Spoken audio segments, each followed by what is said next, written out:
南華對傑志，比賽地點呢就喺香港大球場上演啊。咁南華上一場就作客大中失2分啦，但係之後大中出現違規球員事件啦，令到原本得1分就變咗拎到3分之餘，都提早奪得聯賽冠軍，令到今場波即使大戰傑志都好，亦都係一場例行公事啦。身穿紅色球衣嘅係南華。咁南華今場波排出嚟嘅陣容都尚算完整啊。李奧今場波出翻嚟㗎啦。其餘球員呢，除咗梁振邦之外呢，喺亞協對住阿爾利化都有上陣。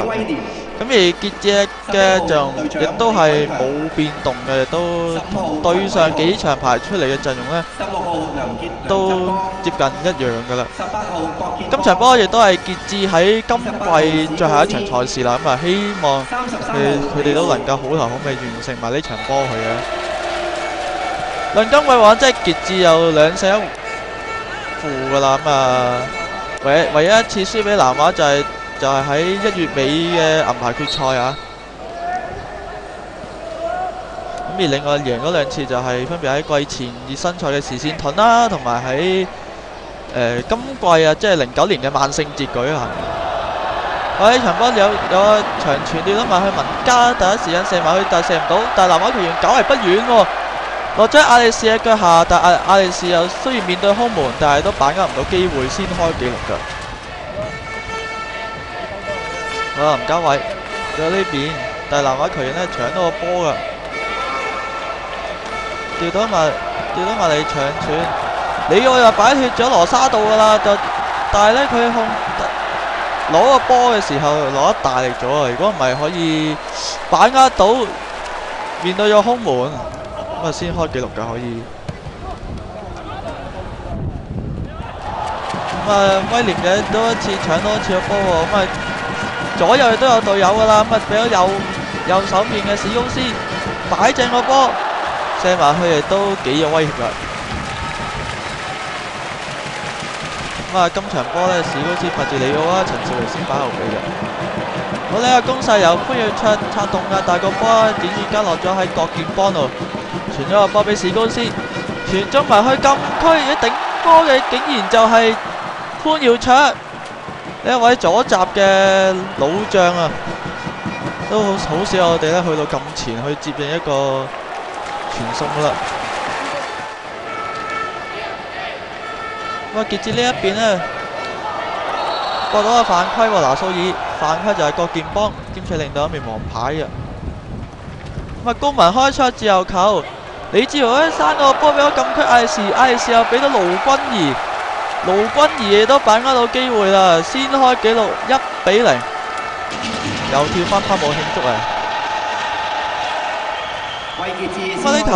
呢個攻勢呢，傑志其實組織得相當之唔錯㗎。開出咗之後呢，其實呢就係李志豪喺盧君儀後邊呢篤嗰個波埋俾喺禁區嘅亞利士啊。亞利士之後又第一時間俾翻盧君儀亦都能夠第一時間先開紀錄㗎。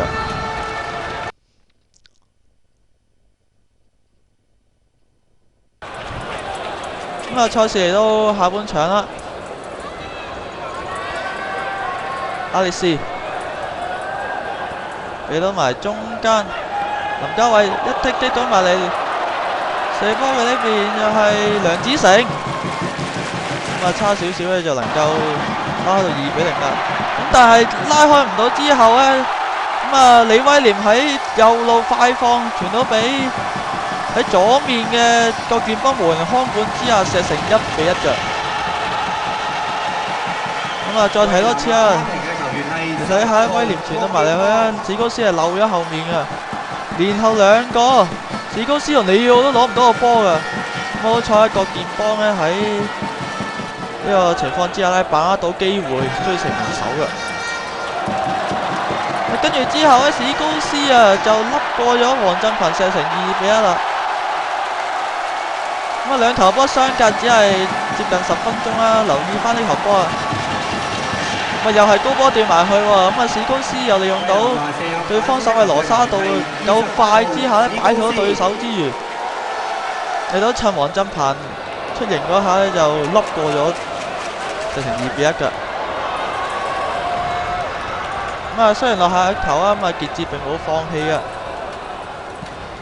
呢個傳中波，遠到埋嚟，頂波就係林家偉啊，但係只能夠頂到個波去到網頂啫。李克強就碌個波埋嚟去右面底線，李奧傳翻出嚟，後邊係陳少琪一攞第一時間一射，射得幾靚啊！好彩黃振鵬雙錘打出。柯拿蘇爾有咗遠射，不過呢下射門呢就唔係幾用力啦。咁啊，在場嘅球迷都不斷咁吹喇叭，咁啊示意時間差唔多啦。結果南華最後以2-1擊敗傑志啊！咁啊南華係以2-1至少近季以嚟呢，終於喺大球場擊敗傑志之餘呢，佢哋都能夠順利奪得聯賽嘅4連冠嘅。咁啊，最後比數就係2-1啦。賽後傑志嘅球員亦都去到傑志嘅球迷區向傑志嘅球迷答謝佢哋呢一季以嚟嘅支持。咁輪到呢一邊當然係慶祝時間啦。咁啊，亦都有獎杯桶嘅儀式啦。喺呢度再一次恭喜南華奪得今季嘅聯賽冠軍之餘呢，亦都係佢哋聯賽嘅4連冠。賽後有訪問足主羅山嘅。其實比起以往嗰3年，今年球隊有邊方面係你覺得進步咗，或者係仲有啲地方需要改善？最大嘅進步就係喺個體能方面啦。咁頭先我講過啦，就算唔講本地嘅球隊啦，去到泰國我哋去布吉對泰國嘅球隊，或者西亞呢個巴林嘅球隊，我哋體能都仲可以比佢好少少。喺咁潮濕嘅天氣啊，即係講翻，如果喺比較乾啲嘅天氣咧，更加我哋會對球隊會個發揮會做好嘅。咁呢樣嘢係我哋最滿意嘅。至於唔滿意咧，就係始終我哋嘅後防都仲係成日犯好多錯誤嘅，就呢個同因為我哋經常冇對一啲強隊嘅進攻咧，所以依然係即係喺防守方要好大嘅轉變。